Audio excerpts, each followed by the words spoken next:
as a public health director that social determinants of health really matter, and housing is a public health crisis, and that we should be talking about when we talk about overall health and well-being. So thank you for having me. I have some business cards and flyers if anyone wants to learn more about the Musicians Clinic.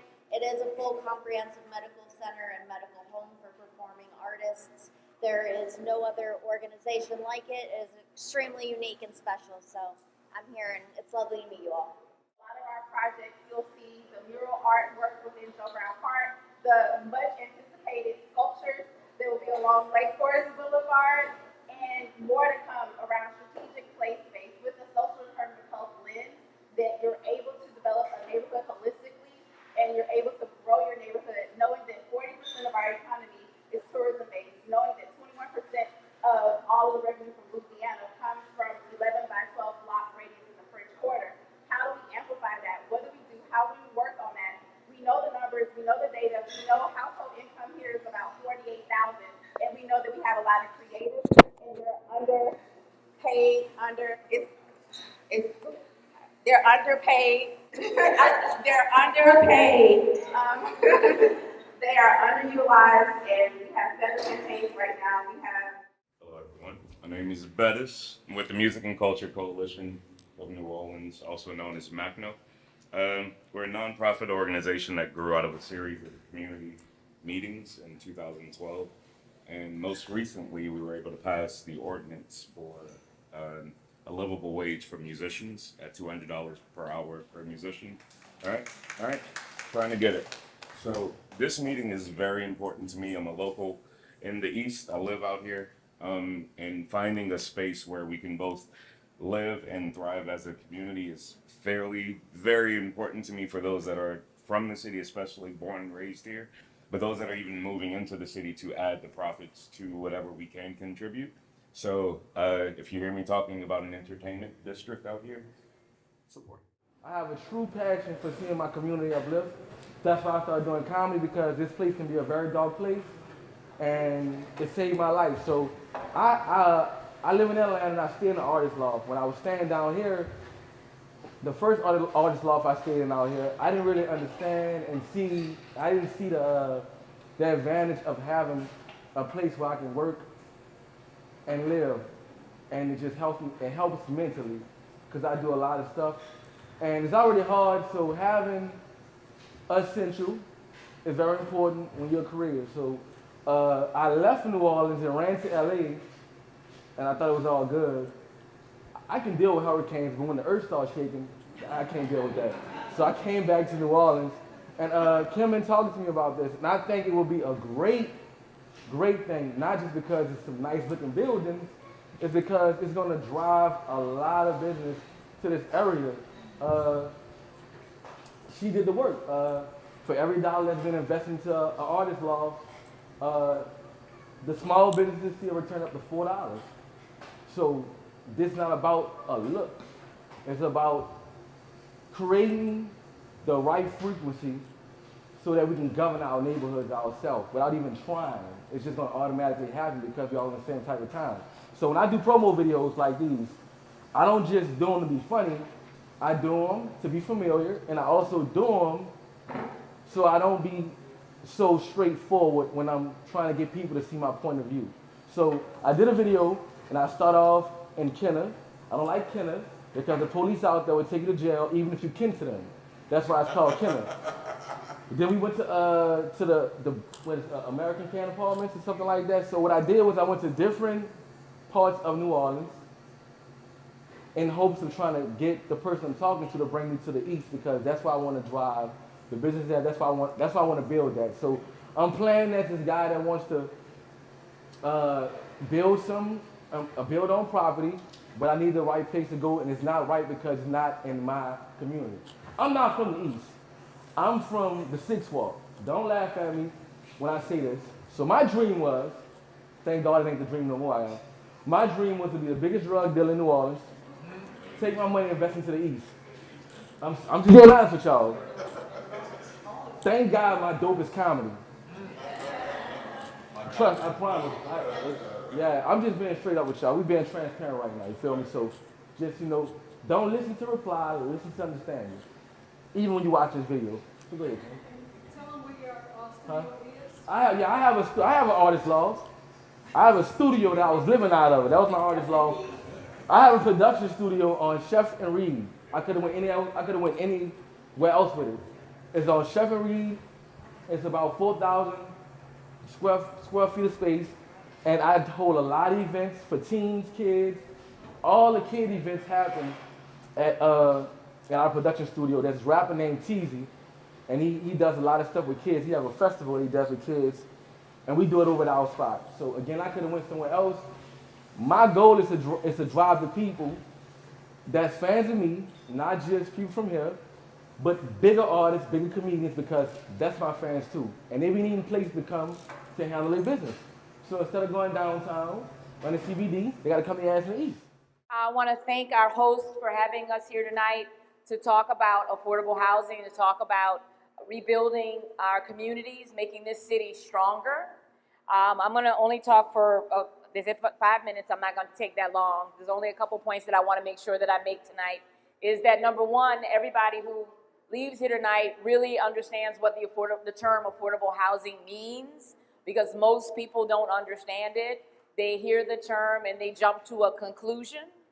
And unfortunately, in this country, that conclusion is a negative one, despite the fact that once you hear the term, everybody's gonna go, I want that. Affordable housing is simply this: you spending no more than 30% of your income on your total housing costs. Why is that important? Anybody want to guess why you might want affordable housing too? Is if you're spending more than a third of your income on your total housing costs, that's a lot of money. You're gonna have money for anything else? To eat, to pay for medicine, transportation. It's a balancing act. That's why so many of us are living paycheck to paycheck, because we don't have affordable housing. That's what affordable housing is. That's all it is. Now there are programs like Section 8, which scare people. There are programs like multifamily housing, which also scare people. There are programs like first-time home ownership programs that make people a little less scared, that help people who might not be able to manage those numbers on their own. But those programs also help our community at large, because the folks who need those programs, and there's also another set of programs, they're called Community Development Block Grant Disaster Recovery Programs, that help people when a little thing like a hurricane comes in and knocks over your house and helps you rebuild. Those are also affordable housing programs. And so if we continue to embrace this notion that the people who need affordable housing are somehow less than, whenever anybody asks, why is no one investing in our communities? Why is no one investing in communities like New Orleans East that have a huge part of the population, right? Why is New Orleans East a food desert when there are people here who need access to services? Why in our capitalist society is New Orleans East being ignored? And it's being ignored because there's a whole bunch of black people over here. Real talk, real straight. And there are people who tell the people who make those decisions that there are certain kind of black people who need affordable housing and they ain't worth anything. And there's too many of them out here. And I like to tell people all the time, relying on white folks to make a distinction between good black people and bad black people is how black people get shot in this country. That's how communities like New Orleans East don't get invested in, because white folks can't make the distinction and the difference. We have to stop letting them say that about communities like New Orleans East. We have to stop telling our leaders that they can stop money from coming into this city to help stabilize the most vulnerable, to help stabilize the working class, to help stabilize middle class folks when the worst happens, because we decided that affordable housing was too scary. And in that vein, on November 5th, housing is on the ballot. We have a housing trust fund to be funded, not a new tax, right? We have to also stop. We have to do policy in a way that makes sense. Why in the world would it make any sense to tax somebody's house to help make that house more affordable. That don't make any sense. We have money, we have resources that we can invest in housing and not hurt this community.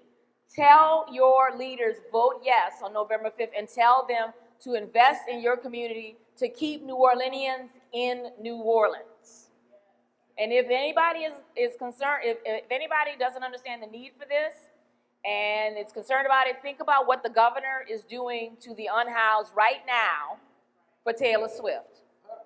And don't y'all think for a second it can't happen to any of you.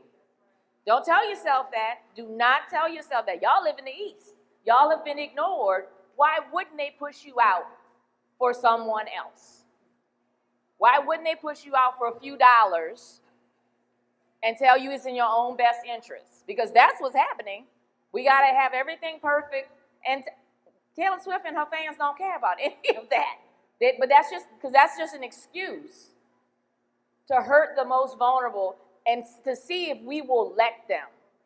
If we will let them hurt the most vulnerable in the most despicable way one can imagine. Because you know they didn't house anybody, right? They just ran them off. Wildlife and fisheries officers came and removed human beings from state property and scattered them like they were animals. Are we going to let them do that? Are our leaders are we going to tell our leaders that they shouldn't be doing that and that they should be making investments in your communities? Because that's what they're waiting for. They're waiting for us to take our eye off the prize and just keep fighting each other for the little bit that we have. And it's not going to work. We have to work together. We have to support communities being redeveloped in ways that are thoughtful and impactful and that get you what you need so that this community can continue to grow. It's growing in spite of everything that's being done to it, but we're gonna run out of road. We're gonna run out of room. We have an insurance crisis that's making it hard for everybody to stay here. That is also being done. This governor signed a series of bills that will absolutely raise everybody's insurance in the next few years. And he's telling everybody he did it for you. Don't let them do that. So thank you, everybody. Vote yes for Housing Trust Fund on November 5th. And make sure you tell your council members, your state reps, your state senators, and the mayor and everybody else you vote for that you want your community to be invested in smartly and sustainably. Thank you. You know, so many of the disparities and the instabilities that we face as communities, as families, are because of the instability of our housing.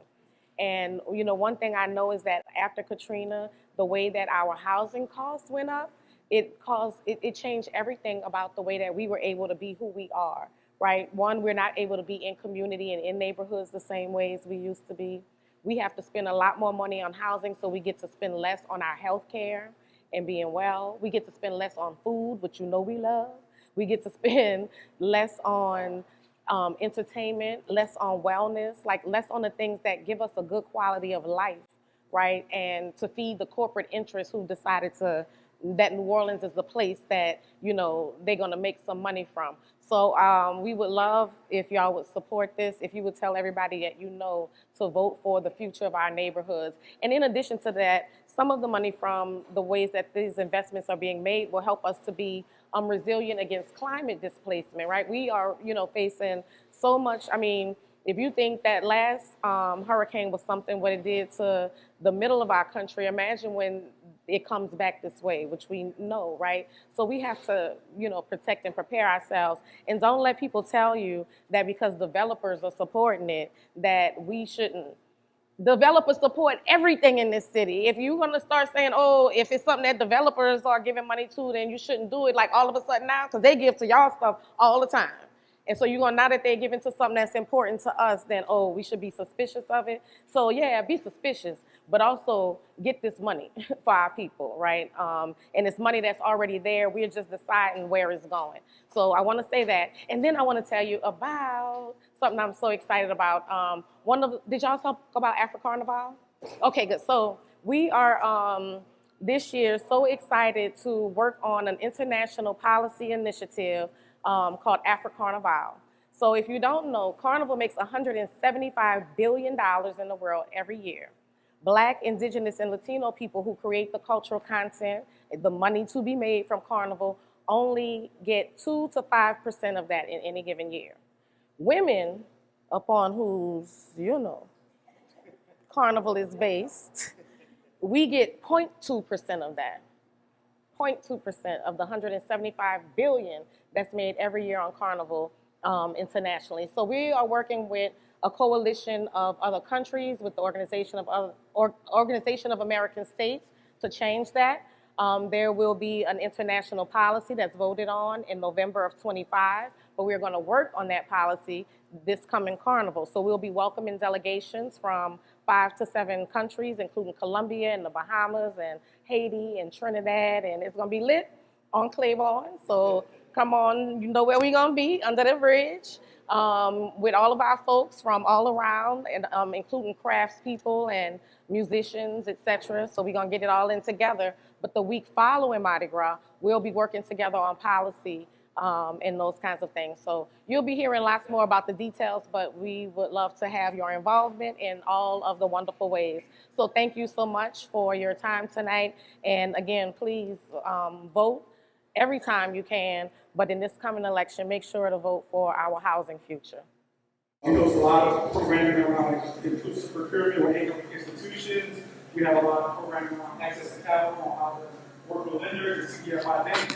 And we do a lot of work with businesses on the top of our border as well as the residents. We have a lot of programming as it relates to how to get your certifications, how to do bid proposals that contract with the city of New Orleans on the federal level as well as on state level. If you all want to come talk to me about some of the programs that we have coming up, just let me know. I can add you to our email list. And we pretty much work with a lot of businesses from idea stage all the way up to growth stage. Some of the businesses we work with coming through the doors with just an idea. Some of the businesses we work with are 30 years in and they want to know about new AI technology, right? So we try to help businesses get that leg up and scalability within the entrepreneurship landscape. So nice to meet you all. Thank you. Look at it in detail. There'll always be opportunities to talk about this. There'll always be opportunities to refresh our memory about why housing is so important. But you've heard so many great details. You've heard the challenges that we experience uniquely as a community. Being one who has provided dollars for housing all across the state, I can tell you, it's very, very challenging when somebody on a white horse, and I'm saying that liberally, has to come into your community to create opportunities for you. Well, it's an opportunity for all of us to get on board. It's an opportunity for all of us to support this endeavor. And it's an opportunity for all of us to truly put the focus where it needs to be, on housing. As a young person, I used to come to New Orleans East with the mall and the skating rink, and this was Black Utopia. This was a place that I went to when we went down to the Buyou Classic. We came out to New Orleans East. This didn't exist anywhere else in Louisiana. And we're the only people that are going to be able to pull this back to the greatness that it was. And these developments are the start of that conversation. As we take these federal dollars, and we'll get them different, and place them into projects like this, we are creating opportunities for individuals to do the construction, to do the work. We're creating opportunities for individuals to live. We're creating opportunities for a tax bracket to fund your city. It's a way to look at it that's much, much different than just housing for home people. It's an opportunity to talk about intelligent design. It's an opportunity to create the future of what we want New Orleans to look like. Not somebody in back rooms writing an application Angelique used to talk about. Not someone in the governor's mansion, not someone in D.C., but an opportunity for your community to talk about what your needs are and how you want your needs addressed. And I guarantee you, opportunities like this, from someone like this, don't come around often. And so, with that, Kim, I want you to say a few words, because her passion excites me. I begin to ask myself, well, if I don't have that as in abundance as we do in New Orleans East, and I live down Bullard, in McKendall Estates, which is an African-American developed neighborhood. I'm very proud of that. For upper income individuals. Both of those are rare, so I'm very proud of it. So I'm simply saying that I try to back into a problem. And so what I recognized was that when I looked at the best practices of New Orleans, I looked at O.C. Haley Boulevard, and I looked at Rampart Street, and I was able to see how these neighborhoods completely changed. And remarkably, I was able to see how New Orleans East, with a 40-year head start, in my opinion, has literally single-family homes price per square foot have been surpassed by those of Central City. And I had to ask myself, well, why? And the question I came up with is, I really truly believe that Central City does a very good job in investing in people. If you look at all the dollars that have come from philanthropy, the nonprofit sector, and then the government sector, if you really tallied up the dollars that have come into Central City in the last 20 years, it's amazing. And they have single-family infill development, but they also have a lot of multifamily development. And so when I started looking at Bywater and they come into Canal Street, and I started looking at the multifamily development and what would happen when you cluster people, and then the amenities came, but the people came first. And then I started looking at Canal Street to Poydras and all of these secondary streets off of Poydras and Canal, and how on one street you have multifamily, and then the other one you had a parking lot, it became multifamily. And then you had an old building, it became multifamily. And then I started thinking like, wow, then I started seeing these different restaurateurs open up. And then I went from Poydras Street to the warehouse district, which was doing okay before Katrina, but then it was even more so. And then I went from the I-10 and you go uptown to past the St. Thomas Housing Development, just keep going. And you'll see all of these fourplexes, duplexes, multifamilies. We have churches that have now become converted into multifamily development. I would not live there, but there are people living in churches, okay? A church, okay, where people have been buried. Not buried, but, you know, their lives have been, thank you, okay. So I said that to say, I began to ask myself, okay, I like doing things myself because I'm used to being an entrepreneur where I just make decisions and I work with the guys, and the guys, you know, I work along with them to get to an end. But I get to make a lot of the decisions. And I had this conversation with Asali. I had to think to myself, well, how would you pull this off? And it really is a community effort. It really does need a nonprofit model. And I said, okay, well, we already have organizations that have international, national, local, long-term relationships. I don't have to redo that wheel. But what I can do is do what I do well, which is look at the housing, figure out a financial feasible plan, and monetize. That's the thing. Starbucks coffee doesn't cost $5. It might cost less than $1 to make. But because they've created a product, now they can monetize and pay a bunch of other necessities. And that's what I hope to do with this development along with this team. In addition to the construction of $20.5 million development that can go into this development, in addition to that can actually impact people's families, because that's serious. So I didn't expect it to be easy, because now you're talking about changing people's lives. So it's not supposed to be easy, okay? So beyond the construction though, what do you do to make it to where, who are you trying to attract? What's the target? And who can New Orleans East foster? So when you start thinking about Louisiana and how we've lost 2 congressional seats, or you think about how the LSU has said we have a declining graduate population for college. Why are our students choosing to go to college in Texas, Florida, and Georgia? Because of lifestyle. So the question becomes lifestyle. Douglas and I talked about this and we got each other. It was like lifestyle. At some point, we know that retail has changed. So now it's a matter of where do I want to be and who do I want to be around? Lifestyle. What does that look like? How does it feel? So I spoke in the video to the 5 senses. And the idea is similar to O.C. Haley Boulevard and similar to Rampart, where they used to have gutter punks. You don't see gutter punks anymore. Now you see comedy shows and other little artsy-fartsy things that they've opened up. You don't see any gutter punks, okay? There you see them, but they are working. And so the idea is, how do you figure out a way to take a housing development of 55 units, 1, 2, and 3 bedrooms, and how do you make them places of choice?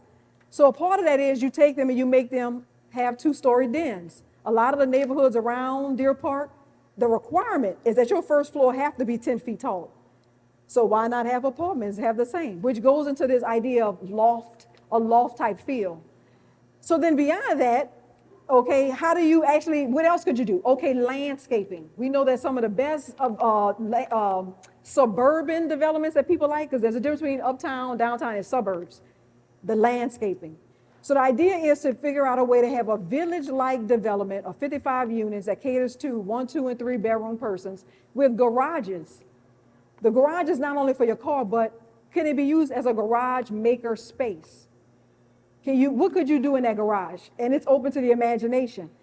So with that, I will say that this is one project that can assist us in incubating people. You keep them. How do I keep you long enough to where you take an interest in what's going on Reed, Bullock, Crowder, Chef, the I-10? What am I talking to you about on a monthly basis? Do you have a schedule? And when you look at that schedule, can you say, I need to go to that meeting. I need to go to that meeting. What you've witnessed and experienced tonight this was a taste of what we care to continue to do. Using technology, being interactive, using AI, looking to the future. The site plan, if you look closely, it actually has on there an EV for electrical cars. How do you make it a place where people want to think and figure things out? It's not a place necessarily where you can automatically shop, but it is a place where when you come to that hub house, you can say, a year from now, what are we working on? Okay, and how do we do that? Okay, so if there's money in this budget, this is just like this business should have net operating income. So based on that NOI, can you say how many dollars can actually be matched to reach a goal of $120,000? And if you have $120,000, what can you use it for? Now you can say, you know what? We would like 4 more art installations. Where should they go? Who's going to design it? Who's paying to build it? Now we have something to contribute. So you still like the city trough or the state trough or the philanthropic trough or, asking, begging, as I say. But you're begging a little different because you have something to match it with. And that's what we hope to do. This is bigger than housing. This is housing with business development and infrastructure programming. Support is the other part of the conversation. And as we move through this process, there'll be more opportunities for you to demonstrate your support. So please make sure you log in. Please make sure we are able to access your information and continue to give you updates about this project as we move this project forward. You haven't seen anything like this. You haven't seen an opportunity to participate and hear about a project at this stage like this before. This is different. This is new. This is an opportunity to get the input, to get the insight, to get the involvement from the people that matter most. Housing is a local concern, a very local concern. Housing is, again, it's the most important factor that drives all of our lives. It's where we live. It's where our children go to school. It's where we work. It's where we pay our taxes. It's where we vote. All those are factors that go into housing. So creating the right housing opportunity, that's what we're here for. Create an experience that reflects the area's unique identity. That was one thing, and if you could speak to that. And then the other one was offer a variety of attractions, including dining, shopping, live entertainment, ice skating, and fitness facilities. So when I think about what we need, which is all of that, in New Orleans East, have you looked to other developers, investors, or whatever that will complement? Because we always hear it's like a catch-22. You need this to attract that, or you need that to attract this. But why not bring it all together in one, because that's what's needed. We know it's coming and the need is there, so why not bring it all together? And as an artist, one concern I have is how much are New Orleans-based artists and contractors, especially Black artists and contractors, going to be a part of the build process. And the reason for this concern is that economic development is created by understanding the value. Value is determined by ownership. And you tend to take care of the things you build and take a different type of ownership of those things. So how are we going to keep the resources that are passed around from the building of this space in the hands of the residents of the area? And then the second question is, what plan will be implemented to keep spaces affordable and to determine rental priorities. Because I know we all remember how true Native Americans became $2 Indians when money was involved, when there was a resource involved, that people wanted that didn't necessarily fit the demographic that was really eligible to receive those benefits. So they kind of made their way in, split them with everybody else. So how ECH is going to be monitored as it pertains to their neighborhood, so that they can actually be inhabited by the people going forward.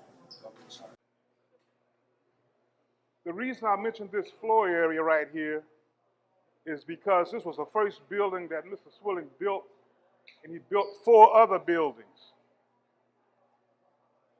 out of his pocket. He decided to do it organic, build from within rather than waiting for somebody to come in and give you some money to make something happen. I'm jumping around a little bit because it's important. All of you who came in through the I-10 past this 3-story building that's in terrible shape that 100,000 people see every day. It's owned by one person who bought it for $400,000, and he's trying to sell it for $1.2 million. It's right next to a bank that has $1 billion in assets. It's less than 400 feet from that bank. That building needs to go. Folks need to concentrate more on getting things like that building that's seen by 100,000 people a day affects our community.